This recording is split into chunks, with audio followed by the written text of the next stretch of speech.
we are back, and I'm here with my beautiful wife, Christina. Hello. And we're here to review the second 3 wines from a 2-part series. If you joined us in the first one, we reviewed the first 3 wines that we received from a company called nakedwines.com. We signed up for the introductory rate of $40 and got 6 awesome wines. And we're here to talk to you about the second 3. Because, you know, it's really important that we keep researching and drinking and trying as many wines as we possibly can. We're doing it for you. We are. It's all for you. And we just get to, you know, enjoy it. Exactly. Scott Kelly, he's the winemaker that brought this to us, and it's 2018 Pinot Noir from the state of Oregon. And do you usually like Pinot Noirs? Pinot Noirs, to me, I'm really like kind of polarizing with them. It's a very finicky grape, hard grape to grow. And so there, in my opinion, there are really good Pinot Noirs and there's really bad Pinot Noirs. And I think I've had both. I've had good and really bad. Yeah, So I'm probably more particular about Pinot Noir than any other grape. So okay, let's give it a whirl. let's give it a whirl. That's my new motto, by the way. That's I'm gonna make him a shirt, and the shirt's gonna say, "Let's give it a whirl." I actually like it. Let's give it. Where'd it go? There it is. All right, so we're gonna try this. And we talked about the body on this wine. You could definitely at the eye test, when you're looking at Pinot Noir, you could tell it's Pinot Noir. Even if you're not a sommelier or somebody that knows a lot about wine, you could tell usually by looking at it because it's more translucent. Remember the light body. So Yes. if you're looking through, you could see your hand on the other side of the wine. And that is what Pinot Noir is It's typical usually for. like, Yeah. okay. All right, so So we gave it a whirl. give it a whirl and give it a sniff. And what do you get from that initial smell of the wine? Cherry. Cherry.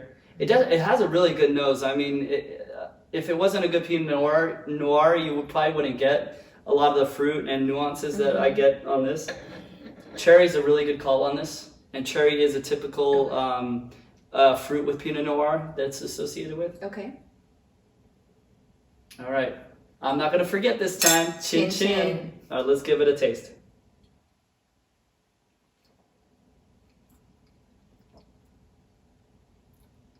Interesting, because I say cherry on the nose, and then when I taste it, I taste strawberry. Okay, so I taste the strawberry too, which I don't always get in Pinot Noir, which Yeah. is a really good call on this, and it makes it very interesting to me. Yeah. Like you definitely get some strawberry in there.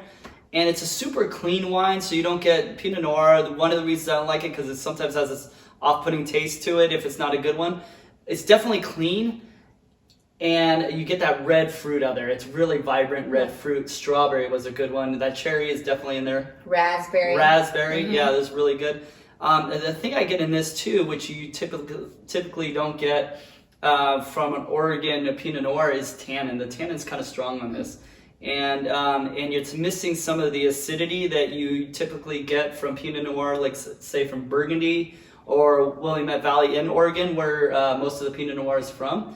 But I think it's just the tannin is just because it's a younger wine is overwhelming on this. So Okay. Yeah, because I don't pick up a lot of acidity in this. no, I don't. And acidity you would be able to tell by the in the mouthfeel of it and the salivating of the side of your tongue, like if you were to bite a lemon. So I don't really get that in this. No. It's good though. Yeah. I like it. I appreciate it. I like it a lot. I Yeah, would definitely buy I'm this enjoying again, it. and I'm very finicky, like I said. Yeah. The market value on this wine is $26.99, and you could rebuy it for $19.99 on their website. So it's a really good value. Not every one on there has Just that margin. hits below our $20 mark, so that's perfect. What would you pair this with? Okay. I would pair it with like a pork chop, Okay. lamb maybe. Okay, so lighter meat, I think Yeah. would go well. It's a Yeah. lighter wine, so it goes Yeah. well with lighter meat. I always think of Pinot Noir as a Thanksgiving or a holiday wine because it is a lighter wine. Goes with kind of that hearty food, so like stuffing and turkey and, Okay. and Okay. ham and all those. So this would be a great holiday wine. All right, so the next one is a F. Stephen Milieu. I think it's not Miller, but Milieu is the winemaker. From Maybe it's Millier. Millier. Millier. Well, From- I'm just making it up. From Lodi, which is a farming country which a lot of grapes are grown in the northeast part of California. And a lot of the grapes from California come from this region. So this is a little darker in color. And it is a 2018 Shiraz. And Shiraz, if you don't know, is another name for Syrah. If you get Syrah from Australia or Syrah from South Africa, they call it Shiraz. They just have a different name for it. And this winemaker decided to call his Syrah Shiraz. Okay. All right, so let's swirl it. You definitely get some more body in this. You could give it a whirl. I can't even see my hand through this. Let's give it a whirl. All right, let's drink or smell. I threw them all up. You did. So what's the nose that you get on this? I mean, I still pick up more of a smokiness. So smoky, it definitely has that smokiness, like if you were to smoke meat, Yeah. right? Or barbecue, it's definitely, Yes. and that's Syrah or Shiraz has that, is a very common thing with that grape. Darker fruit, right? You don't get the red Definitely. fruit like you got from the Pinot Noir. No. And does it have more? Yeah. It's definitely more of a smoky. The smoke, yeah, Yeah. the smokiness is very overwhelming. Yes. It's almost like a smoked old fashioned, Yes. cocktail, and you really get that smokiness. That like is a very cedar similar plank. to it. Yes, like a cedar plank. Cedar Exactly. plank. Can we drink it now? Yeah, let's drink it. Okay, we smelled enough. You always like to smell so much. I mean, Chin Chin chin. chin. I always forget that part. Sorry. Almost forgot to. It literally tastes and Yes. smells like it was smoked. Yeah, and it has like an earthiness, like an earthy. Oh yeah. Yes. Yeah. Maybe black licorice too. Yes. Smoky earthiness. Yep, I can see that black licorice in there as well. The fruit on this is good. I mean, but it doesn't have a strong finish. So I would say this is kind of like a two-trick pony on this wine. It doesn't have a whole lot of layers, but it definitely has a smokiness in the fruit.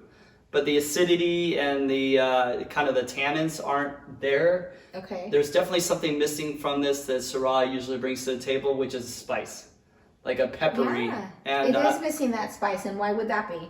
it just may be that maybe they over oaked it. I definitely get oak on this.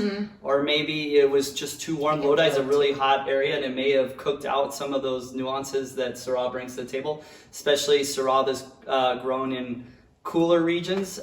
So it's missing some of that. And when you say oak, you get more of like that vanilla oak, Yeah. right? I can pick that up. And It's that pretty- aging might have smoothed out. It's a 2018, but that might be part of it. This is a $15.99 bottle of wine, so I don't really expect too much. And then you could buy it for $9.99. So Wow. Okay. if you're just gonna have a table wine or drink it for dinner, I think this is a really good Well, buy. yeah, I think so too. And I know when you say table wine, I mean, there's some really good table wines out there, but this is, for me, I mean, it's a little bit above a table wine. Yeah, Yeah. definitely. But I think it's just with the price point, especially at $9.99, that you could buy it on Naked Wine's website, is that you could drink this more regularly. It's a really clean wine, so it's a well-made wine. It's just not a super complex wine. It's more of a simple wine. And I think it's a good representation of Syrah from a warmer region, which this is, Lodi. I think I poured too much. Too much. Who is this guy? What would you pair this with? I almost forgot. What would you pair this with? This is hard. I don't know. I think like almost like a gyro, like Okay. yeah. Something with a little different kind of meat. I think, Yes, yeah. Like a different way of making meat. Meat for sure. Maybe like Indian food. Something with what is that? What's that spice in Indian food? Turmeric. Turmeric. And I think this would go really well with it. It would go really well with Indian food, actually. That was a good call. Yeah. Very good call. I think usually with Syrah that would go even better with a little spice to it and Yes. maybe that would play off each other. It doesn't have that, but I think it's just the flavoring components would really go well Would go together. well. Kind of Yeah. like I could see that. I would definitely do Indian food with that. The turmeric. Yeah. It's making me hungry. All right, so we're in the last wine of our 3 wines and the last wine of our 2-part video series here. And we're going to a region that Christina and I personally love a lot. Which is in Central California. It's Paso Robles, and it is one of our little havens in our life. And we are not going to let that sway our decision, though. No.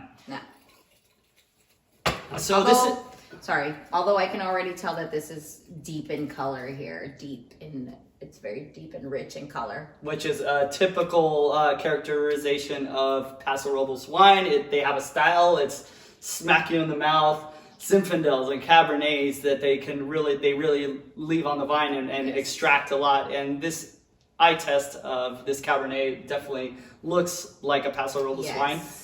This is Richard Bruno. It's a 2018 Paso Robles Cabernet Sauvignon. So Cabernet Sauvignon, as you may know, is one of the most popular, or is the most popular red grape in the wine industry. And it grows all over the world. And Paso Robles definitely does this well. And I'm definitely a fan of Cabernets. So just like the Shiraz, this has a heavy body, so you can't even see through it. Like whole milk in that scale, it's really thick and rich and has that look to it. You ready to give it a sniff? I was about to say something profound, but you ready to give it a sniff? I give it a sniff. We already gave it a whirl, so a whirl. I'm gonna give it a sniff. Oh. I definitely get vanilla, which is an indicator that it has barrel aging to it. The vanilla comes from the oak and extraction of flavor from the oak. The darker fruits. We talked about the previous wine being like more of the red fruits, but I get more of the darker fruit in this. Mm-hmm. Yeah, definitely. Blue and black fruit. Yes. Absolutely. Blackberries and blueberries, and it definitely has that cooked taste to it. Maybe like a pie. Like a cooked, yeah. Like it's a pie sitting on a windowsill cooling. It definitely has. Pie. We went to Indian food, now we're into dessert here. That doesn't really mix Indian food and pie, but that sounds good. Yeah, it definitely smells like a fresh baked pie cooling on the windowsill. I definitely get that vision in my mind of like a blueberry or blackberry pie. It's my mouth's watering. All right. Let's say a blackberry pie cooling on a windowsill, and then vanilla ice cream on top, which was that. That sounds really good. Okay. All right. Chin chin. Again, you like to smell so much. Mm-hmm.